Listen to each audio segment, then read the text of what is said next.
Welcome একটু জানিয়ে নিলাম আমি শুধু আবার চলে গেছি একটা সকালবেলা যেমন সব কাজ করে স্নান করে চলে এসেছি রান্নাঘরে আর বসে এবার চা নিয়ে তারপরে রান্না করে সেরকমই চলে এসেছে।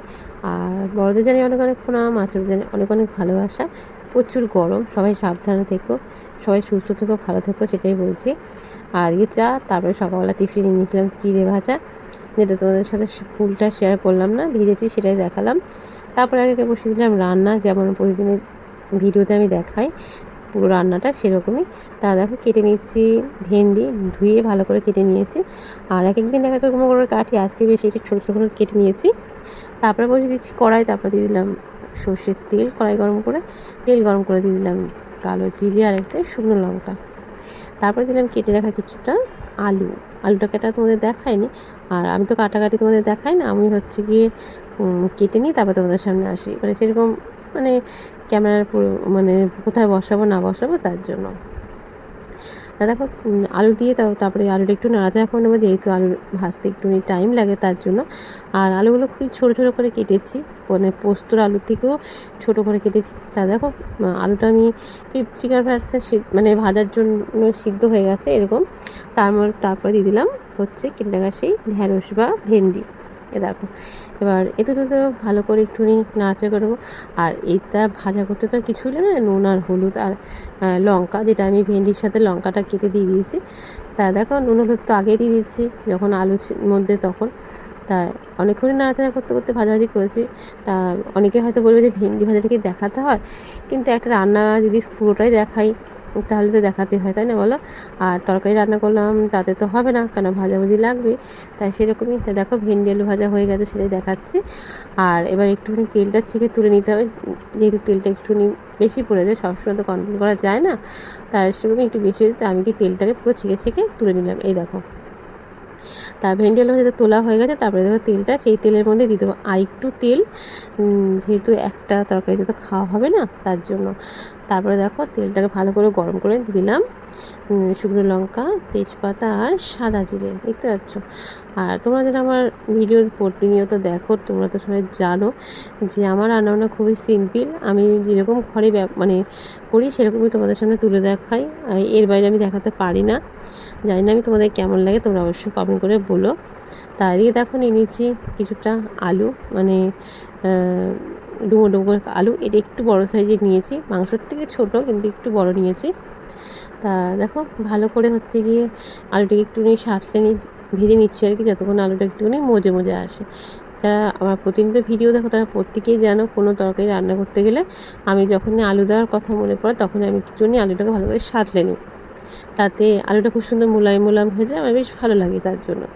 তো দেখো অনবরত নাড়াচাড়া করছি অনেকক্ষণ ধরেই, যে আলুটাকে একটু ভেজে নেওয়ার জন্য। আলু তো আমার ভাজা হয়ে গেছে, দেখতে পাচ্ছ। এরপরে দিয়ে দেবো এর মধ্যে সেই ভিজিয়ে রেখেছিলাম সোয়াবিন, সেটাকে ভালো করে ধুয়ে চিপে নিয়েছি, সেটা হচ্ছে আলুর সাথে দিয়ে দিলাম। এবার এটার সাথে সোয়াবিন আর আলুটা একসাথে আবার খানিকটা ভেজে নেব।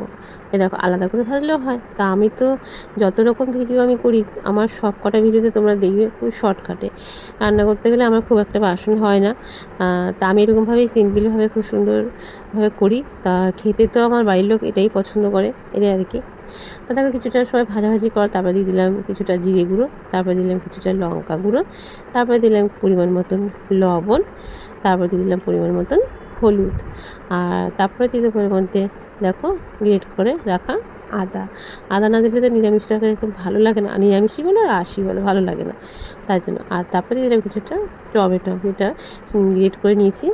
আর তারপর দিয়ে দিলাম কিছু পরিমাণ মতন অল্প করে জল, মশলাটা কষানোর জন্য, না হয়তো মশলাটা লেগে লেগে মানে পুড়ে যাবে। আর এরকমভাবে জল দিয়ে একটুখানি কষাতেও সুবিধা হয়, আর কালারটাও খুব সুন্দর আসে, তার জন্য আমি এরকম একটুখানি জল দিলাম, দিয়ে কষাচ্ছি। এবার একটা তরকারি কষাতে গেলে কিন্তু অনেকক্ষণ টাইম লাগে, তাই না? তাই নাড়াচাড়া সবটা তোমাদের দেখাই না, তখন দেখালাম কষাচ্ছি, আর এই দেখো কষানো হয়ে গেছে, সেটাই তোমাদেরকে দেখাচ্ছি। আর যে কোনো রান্না যত কষাবে তত তার টেস্ট বেশি ভালো হয়, বড়রা বলে, সেটা দেখে দেখে আমিও বলি। তা মশলা তো হয়ে গেছে, লেগে লেগে যাচ্ছে, এবার দিয়ে দেবো পরিমাণ মতন জল।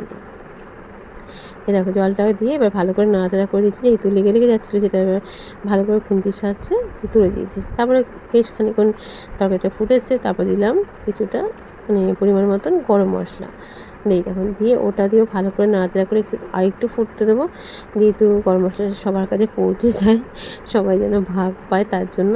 দেখো খুব একটা ঝোল করছি না, তা মানে আবার খুব গাঢ় মানে বেশি গাঢ়ও না বেশি হালকা নয়, এরকম। তা নামিয়ে নিয়েছি, কেমন হয়েছে তোমরা অবশ্যই বলো। আর তারপরে আবার বসিয়ে দিচ্ছি কড়াই গরম করে দিলাম সর্ষের তেল। তোমরা জানো যে আমি কী কী রান্না করি সেটা সবটাই তোমাদেরকে দেখাই, তাই সেরকমই। তা দেখো তেলের মধ্যে দিয়ে দিলাম নুন আর হলুদ, মানে আলাদা করে মাছটাকে নুন হলুদ মাখাইনি, তেলের পরে নুন হলুদটা দিয়ে তারপরে মানে মাছ যে ধুয়ে রেখেছি নুন দিয়ে সেটাকে এবার তেলের উপর দিয়ে দিলাম। এবার আর কি উল্টে পাল্টে ভাজি ওখান থেকে তুলে নাও। আর দেখো মাছ ভাজা তুলেছি, মাছ ভাজা এখন তেল টকবক টকবক করছে, দেখতে পাচ্ছ।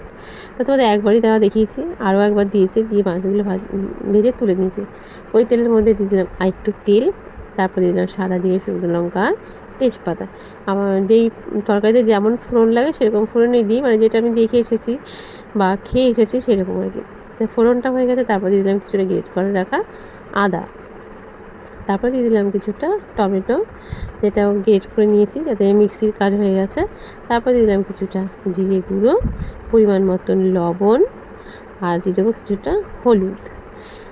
এবার হচ্ছে কি এটাকে ভালো করে একটু কষিয়ে নেবো। দেখো আর লঙ্কা গুঁড়ো দিয়ে দিলাম, কেননা ভিডিও করা হয় এক সময় আর ভয়েস দেওয়া হয় আর এক সময়, যার জন্য হচ্ছে গিয়ে এরকম একটু উল্টোপাল্টা হয়ে যায়। তো মাছ তো আগে ভেজে নিয়েছি দেখতেই পারলে। আর আমাদের বাড়িতে মাছ করলেই মানে এক একদিন এক এক রকম, কোনোদিন সবজি দিয়ে করি, কোনোদিন তেল ঝাল করি, যখন যেরকম হয় আর কি। তা সেরকমই দেখো মশলাটাকে ভালো করে অনবরত নাড়াচাড়া করে ভালো করে কষিয়ে নিলাম। কালারটাও চেঞ্জ হয়ে গেছে, এমনকি লেগেও যাচ্ছে। দেখো দেখতে পাচ্ছ, এই যে মশলাটা হয়ে গেছে। এবার দিতে পরিমাণ মতন জল, যেহেতু মাছের তেল ঝাল হবে তার জন্য। আর জলও খুব একটা দিইনি, কেন আলু টালু কিছুই পড়েনি তার জন্য। তা দেখো ঝোলটাকে অনেকক্ষণ অনবরত ফোটালাম, এমনকি নাড়াচাড়া করে নিলাম। এবার দিয়ে দেবো ভেজে রাখা সেই মাছগুলো, যেগুলো ভেজে রেখেছিলাম। দেখো একে একে হাতার সাহায্যে খুন্তির সাহায্যে তুলে দিচ্ছি, সেরকমই দেখো সবগুলো মাছ একে একে দিয়ে দেবো। আর মাছটা দিয়েও অনেকক্ষণ একটু ফুটতে দেবো, কেন বলো তো, তাহলে একটু এই মাছের মধ্যে যত নুন ঝাল মশলা সব ঢুকে যাবে। দেখতে পাচ্ছ কতটা ঝোলটা টেনে এসেছে। তারপর দিলাম উপর থেকে ধনেপাতা কুচি, দিয়ে নামিয়ে নিলাম। কালারটা দেখতে পাচ্ছ কত সুন্দর হয়েছে, খেতেও খুবই সুন্দর হয়েছে, নিজের মুখেই বললাম, বুঝতে পারছো। দেখো হয়ে গেছে মাছের তেল ঝাল, এটাও নামিয়ে নিলাম। আর কেমন হয়েছে রেসিপিটা তোমরা অবশ্যই বলো। তো মাছের ঝোলটা আমরা এরকমভাবে পেঁয়াজ রসুন ছাড়া করি, এরকম আর কি। তারপরে দেখো কী বানাবো, মানে জিভে জল আনা জিনিস আর কি। দেখো গাছে তো কত আম হয়েছে, এখান থেকে আমি নিইনি, কিন্তু তাও এখানে আছি, দুয়ারে আছি বলে তাই ক্যামেরার সাথে তোমাদের দেখাচ্ছি যে আমগুলো কি ভালো লাগছে বলো। আম আমার ঘরেই আছে, সেখান থেকেই কাটবো, তা কিন্তু তোমাদের আম গাছটা দেখালাম। দেখো নিয়ে নিচ্ছি আম, আর আমটাকে ভালো করে ছুলে এরকম করে কেটে নিয়েছি, যেহেতু আমের টক বানাবো তার জন্য। দেখো তারপরে বসেছিলাম কড়াই, দিয়ে দিলাম সর্ষের তেল। আর এতে তো পাঁচফোড়ন শুকনো লঙ্কাও দেওয়া যায়, সর্ষে শুকনো লঙ্কা দেওয়া যায়, যেটা ভালোবাসে। আমি তো আজকে পাঁচফোড়ন আর শুকনো লঙ্কা দিয়ে দিলাম ফোড়নে, আর তেলটা খুবই কম দিয়েছি দেখতে পাচ্ছ। তারপর দিয়ে দেবো সেই কেটে রাখা আমগুলো। আর এই আমগুলো এতটাই টক যে তোমার একটা আমে খুব সুন্দর অনেকটা হয়ে যাবে, আর হচ্ছে গিয়ে চিনিও অনেকটা লাগে, জানো তো। তা দেখো একটু নাড়াচাড়া করে দিলাম অল্প একটু পরিমাণ মতন হলুদ, আর দিয়ে দেবো একটুখানি লবণ। এবার আবারও একটুখানি নাড়িয়ে নেবো যতক্ষণ না হলুদের গন্ধটা চলে যায়। দেখো একটু নাড়াচাড়া করে নিলাম। এবার নাড়াচাড়া করে নিয়ে দিয়ে দেবো ওপর থেকে পরিমাণ মতন জল। আর টক জাতীয় জিনিস কিন্তু তাড়াতাড়ি সিদ্ধ হয়ে যায় আর তাড়াতাড়ি হয়েও যায়। দেখো একটুখানি ফুটতে দেবো। আর এতক্ষণ যারা আমার ভিডিও দেখছো ধৈর্য সহকারে, তাদেরকে অনেক অনেক ভালোবাসা। তোমরা ভালোবাসার পাশে থেকে আমি তোমাদের পাশে আছি। সবাইকে আমার লাইকটাও করে দিও, আর কমেন্টও করবে জানি, লাইকও করে দিও। আর দেখো দিয়েছি আদা, একটু টক বা চাটনিতে একটুখানি আদা দিলে না খেতে খুব ভালো হয়। আর যারা নতুন দেখছো আমার ভিডিওটা তাদেরকে বলবো চ্যানেলটাকে সাবস্ক্রাইব করে পাশে থেকো। তোমরা আমার পাশে থেকো, আমি তোমাদের পাশে আছি সবসময়ের জন্য। আর দেখো ঝোলটা ফুটতে ফুটতে মানে আমটা সিদ্ধ হয়ে যায়। এবার দিয়ে দিলাম পরিমাণ মতন চিনি। এবার চিনিটা দিয়েও একটুখানি ভালো আরেকটুখানি ফুটিয়ে নেবো। তারপরে হয়ে গেলো আমাদের আমের টক, মানে প্রাণ ফিরে পাওয়াই আর কি। তা ভিডিওটা কেমন হচ্ছে তোমরা অবশ্যই বলো। সবাই ভালোবেসে পাশে থেকো। আর আমার ভিডিও তোমাদের কেমন লাগে সেটাও তোমরা কমেন্ট করে বলো। তা এখন প্রতিদিন ভিডিও দিতে পারছি না, তা চেষ্টা করছি যে দেওয়ার ভিডিও তোলা থাকে, কিন্তু ভয়েসের জন্য পারি না। আর সঙ্গে সঙ্গে ভিডিওতে ভয়েস দিয়ে ভিডিও ছাড়বো সেটাও হবে না, সেরকম পরিস্থিতিও আমার নেই, জানো তো। তার জন্য আর খুব একটা আহামরি ভিডিও করি না, তাই যেমন করে তোমরা সেভাবে পাশে থেকো। সবাই সুস্থ থেকো, ভালো থেকো, দেখাবো নতুন কোনো ভিডিওর সঙ্গে। এখনকার মতো